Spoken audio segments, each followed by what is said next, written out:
Bonjour et bienvenue sur Horizon Plénitude, votre espace dédié au développement personnel et à l'intelligence émotionnelle, véritable pilier d'un épanouissement réel et durable.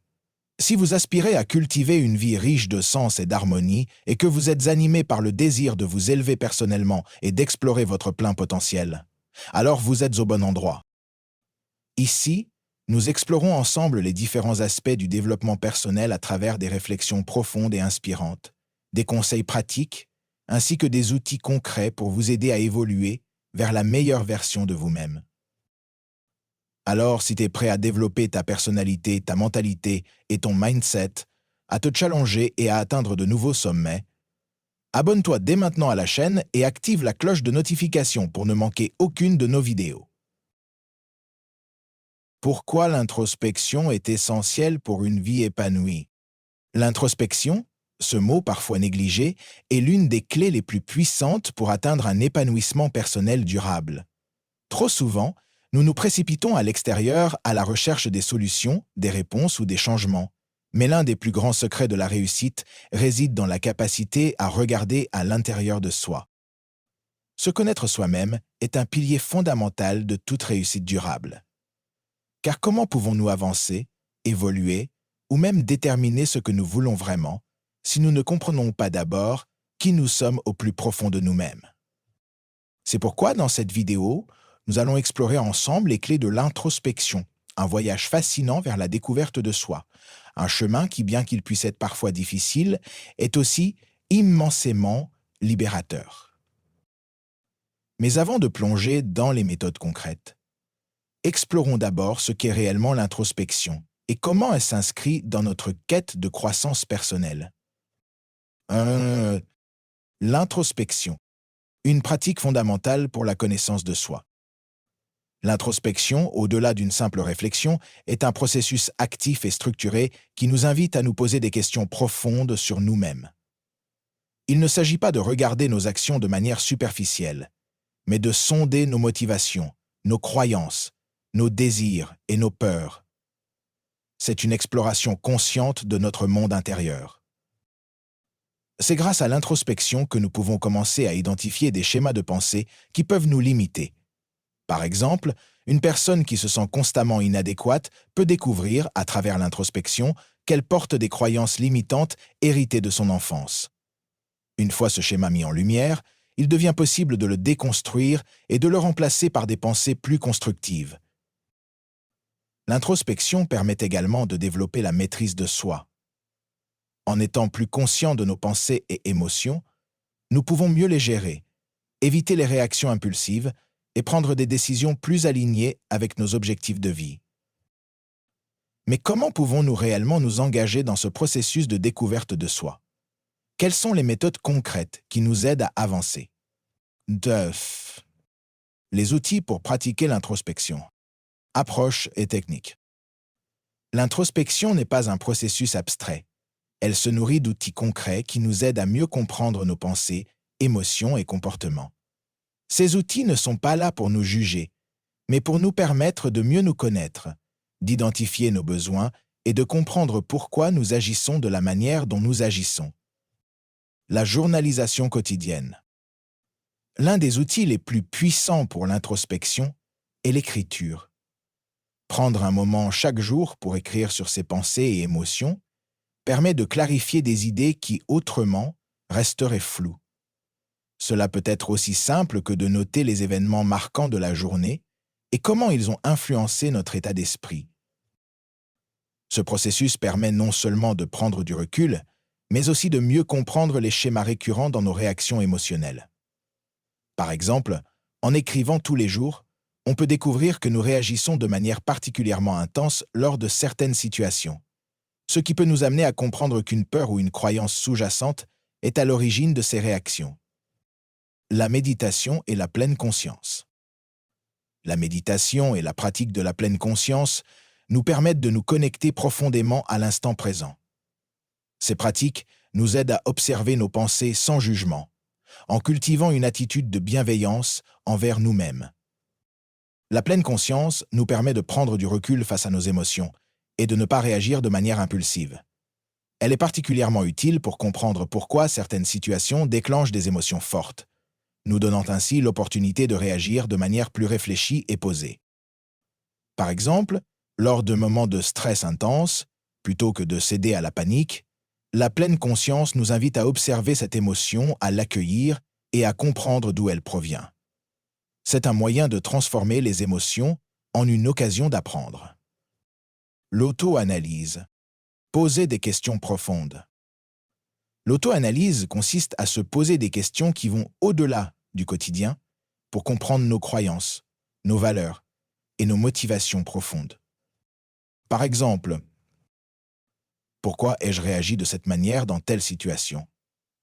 Quels sont les principes qui guident mes décisions? Qu'est-ce qui me pousse à agir de telle ou telle manière? Ces questions nous permettent de voir nos actions sous un autre angle, de les déconstruire et de mieux comprendre ce qui se cache derrière nos comportements. L'auto-analyse est une pratique puissante qui nous aide à briser les illusions que nous avons sur nous-mêmes et à découvrir des aspects cachés de notre personnalité. Les exercices de visualisation. Imaginez sa meilleure version. La visualisation est une technique souvent utilisée dans le développement personnel et la performance. Elle consiste à s'imaginer dans la situation idéale que l'on souhaite atteindre. Cet exercice ne sert pas seulement à rêver, mais à comprendre les motivations profondes qui nous poussent à désirer tel ou tel objectif. La visualisation de notre meilleure version, celle qui incarne notre potentiel maximum, permet de nous connecter à ce que nous voulons réellement dans la vie. Cela peut aussi servir de guide pour prendre des décisions alignées avec nos aspirations. Imaginons une personne qui rêve de devenir auteur. En visualisant non seulement l'acte d'écrire, mais aussi le sentiment d'accomplissement qu'elle éprouverait une fois son livre publié, elle renforce son désir et son engagement à réaliser ce projet. Une fois ces outils à notre disposition, comment savons-nous qu'on est sur la bonne voie? Quels signes nous montrent que l'introspection porte ses fruits? 3. Les obstacles à l'introspection. Comment les surmonter? L'introspection n'est pas toujours un chemin linéaire. Il y a des obstacles qui peuvent surgir, mettant à l'épreuve notre volonté de nous connaître vraiment. Cependant, ces obstacles ne sont pas des impasses, mais des opportunités de grandir. L'autojugement. L'un des plus grands obstacles à l'introspection est la peur du jugement, surtout quand il s'agit de regarder ses faiblesses ou ses parts d'ombre. Nous pouvons avoir peur de découvrir des choses sur nous-mêmes qui ne nous plaisent pas. C'est là que la bienveillance envers soi-même devient essentielle. Le processus d'introspection doit être vécu comme un acte d'amour et de compréhension, et non comme une critique. Quand nous nous rendons compte de comportements que nous n'aimons pas, au lieu de nous en vouloir, nous devons les voir comme des éléments à comprendre et à transformer. Une méthode efficace consiste à se poser cette question. Si je parlais de cela à un ami proche, comment lui parlerais-je? En pratiquant cette approche bienveillante, nous libérons le jugement et nous ouvrons la voie à une transformation positive. La peur de découvrir des vérités inconfortables. L'introspection peut parfois mettre en lumière des aspects de nous-mêmes que nous préférerions ignorer, comme des peurs, des traumatismes non résolus ou des croyances limitantes. Cette peur de se confronter à ces vérités est naturelle, mais elle doit être affrontée si l'on veut évoluer. Une approche progressive peut être utile. Il ne s'agit pas d'explorer tout à la fois, mais de s'ouvrir à une introspection douce et par étapes. Cela permet d'éviter de se sentir accablé et de favoriser un processus d'apprentissage constant. La difficulté à rester honnête avec soi-même. Être honnête avec soi-même est une tâche complexe. Parfois, nous pouvons être tentés de minimiser certains aspects de notre vie ou de notre personnalité, par peur de nous confronter à la réalité. L'honnêteté envers soi-même est cependant cruciale. Plus nous nous rapprochons de cette vérité intérieure, plus nous avons la possibilité de transformer ce qui ne nous satisfait pas. Cela demande du courage, mais aussi de la patience, car ce processus est souvent long et progressif. Malgré les défis, l'introspection reste un puissant levier de transformation. Alors, quels sont les bienfaits concrets qu'elle peut nous apporter? 4. Les bienfaits de l'introspection. Une connaissance de soi transformante. Les bienfaits de l'introspection sont multiples et profondément transformatifs. Ils touchent chaque aspect de notre vie, de nos relations à nos choix professionnels, en passant par notre bien-être émotionnel. Gestion améliorée des émotions. L'introspection nous permet d'identifier les émotions qui émergent en nous et de comprendre pourquoi elles se manifestent. Cela nous aide à mieux les gérer et à éviter des réactions impulsives. Par exemple, en prenant conscience d'une colère qui monte lors d'une discussion, l'introspection nous permet de voir d'où provient cette colère et comment nous pouvons la canaliser de manière constructive. Cette gestion des émotions nous donne un pouvoir immense sur nos interactions et notre sérénité intérieure. Clarté sur nos valeurs et nos aspirations. L'introspection clarifie nos valeurs profondes.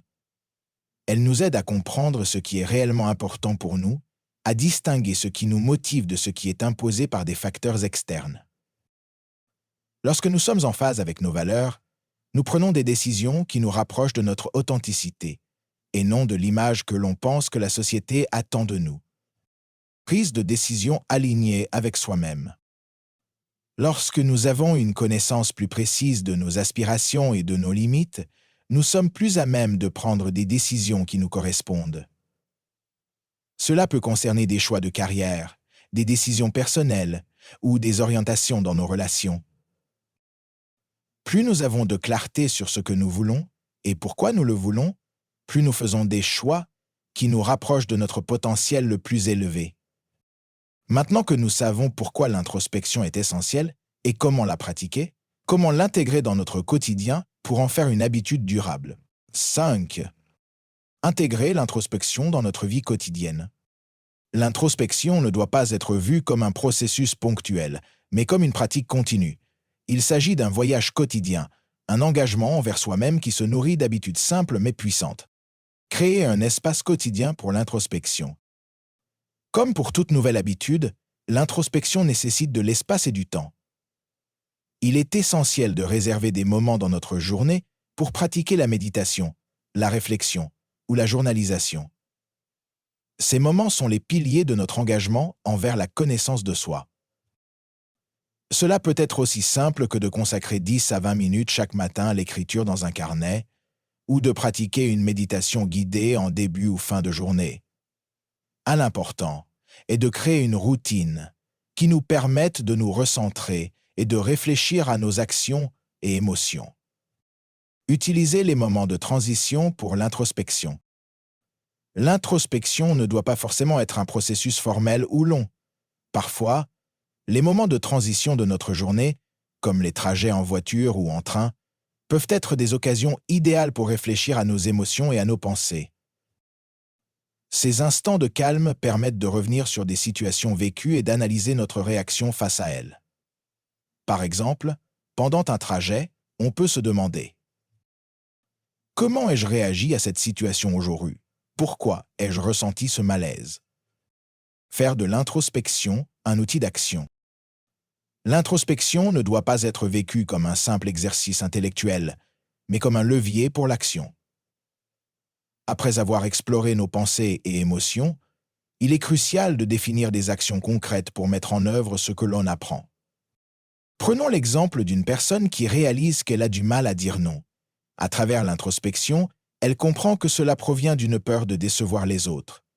Consciente de cela, elle peut alors prendre des décisions concrètes, comme définir des limites claires dans ses interactions ou pratiquer des scénarios où elle dit non de manière respectueuse. L'introspection est un voyage continu, mais qu'en est-il des moments où nous nous sentons perdus ou bloqués? Comment continuer à avancer dans ces moments de doute? 6. Surmonter les périodes de doute. Rester engagé dans l'introspection. Il est normal de se retrouver parfois bloqué dans notre parcours d'introspection. Certaines périodes peuvent être marquées par le doute, la confusion ou l'impuissance. Cependant, ces moments font aussi partie du processus et peuvent être des catalyseurs puissants de transformation. L'important est de ne pas abandonner. Accepter les périodes de doute comme des étapes naturelles. Le doute fait partie du processus d'évolution. Il est le signe que nous poussons nos limites, que nous explorons des territoires inconnus en nous-mêmes. Plutôt que de fuir ces périodes, il est essentiel de les accepter. Lorsque nous doutons, nous pouvons nous demander: qu'est-ce que ce doute essaie de m'enseigner? En abordant le doute avec curiosité, il devient une opportunité d'approfondir encore plus notre connaissance de nous-mêmes. Utiliser le soutien des autres pour avancer. Parfois, l'introspection peut être une expérience solitaire et déroutante, mais il est essentiel de se rappeler que nous ne sommes pas seuls dans cette quête. Le soutien d'amis, de mentors ou de thérapeutes peut offrir des perspectives extérieures et des encouragements précieux. Un cercle de soutien, que ce soit en ligne ou en personne, peut nous aider à sortir de nos doutes et à voir nos progrès d'un autre angle. Discuter de ces réflexions avec des personnes bienveillantes permet aussi de confronter ses pensées et d'ouvrir des possibilités nouvelles. Restez fidèle à la pratique, même dans les moments difficiles. L'introspection nécessite de la persévérance, surtout dans les moments où nous nous sentons bloqués ou frustrés. L'important est de maintenir une pratique régulière, même si elle semble parfois infructueuse. Parfois, il suffit de quelques minutes d'introspection chaque jour pour que des éclairages arrivent petit à petit. C'est une question de patience et de constance. Par exemple, une personne qui a l'impression de ne pas avancer dans sa pratique de la pleine conscience pourrait, en persévérant, découvrir au bout de quelques semaines une plus grande clarté dans ses pensées et une gestion plus sereine de ses émotions. L'introspection est une aventure, et comme toute aventure, elle nécessite de la persévérance et de la détermination. Alors, comment pouvons-nous utiliser cette pratique pour grandir et évoluer chaque jour? Conclusion. L'introspection, clé de l'épanouissement personnel durable. L'introspection est l'un des outils les plus puissants que nous puissions utiliser pour atteindre une vie épanouie et authentique. C'est en nous connaissant profondément que nous pouvons vivre en harmonie avec nos valeurs, nos désirs et nos aspirations. Elle est un pilier fondamental qui nous aide à grandir, à évoluer et à nous aligner sur ce qui est vraiment important pour nous. Au fil de ce voyage intérieur, nous découvrons que la connaissance de soi est un processus continu, un chemin que nous devons emprunter avec patience, bienveillance et détermination. Il ne s'agit pas de parvenir à une réponse unique, mais d'explorer constamment notre intérieur pour mieux nous comprendre et nous transformer. Si cette vidéo t'a inspiré et que tu es prêt à plonger dans l'introspection pour te connaître plus profondément, abonne-toi à la chaîne, active la cloche et partage cette vidéo avec ceux qui, selon toi, en ont besoin. Ensemble, nous pouvons continuer à avancer sur ce chemin de croissance et de transformation.